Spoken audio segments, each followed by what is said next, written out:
सिंदखेडा तालुक्यातील वर्षी येथे सदांशु व पगारे परिवारात सिनेस्टाईल मारहाण प्रकार घडल्याने गावासह परिसरात चर्चेचा विषय बनला आहे। वर्षी येथील अहिराणी गायक रील स्टार जगदीश नत्तू सदांशु यांचा विखरान येथील सीताराम आत्माराम पगारे यांची मुलगी श्वेताशी 11 महिन्यापूर्वी विवाह थाटामाटात झाला होता। परंतु विवाह झाल्यानंतर काही दिवसांनी श्वेता या नवविवाहित सुनेचा छळ व मारहाण, उपाशी ठेवणे असे प्रकार सदांशु परिवारातील पती जगदीश व सासू सासऱ्यांकडून सुरू होता।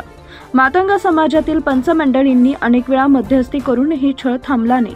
पगारे परिवार समजूत काढण्यासाठी वर्षी इथं गेले असता सदांशु परिवारासह गावगुंडांनी सिनेस्टाईल मारहाण करून जबर जखमी केल्यानं नरडाणा येथील प्राथमिक उपचारासाठी पगारे परिवारातील जखमींना दाखल करून छायाबाई पगारे यांनी फिर्यादीवरून जगदीश नत्तू सदांशु व राजू सुदाम सदांशु व इतर 2 अनोळखी इसम सर्व राहणार वर्षी यांच्या विरुद्ध नरडाणा पोलीस स्टेशनला गुन्हा दाखल केला।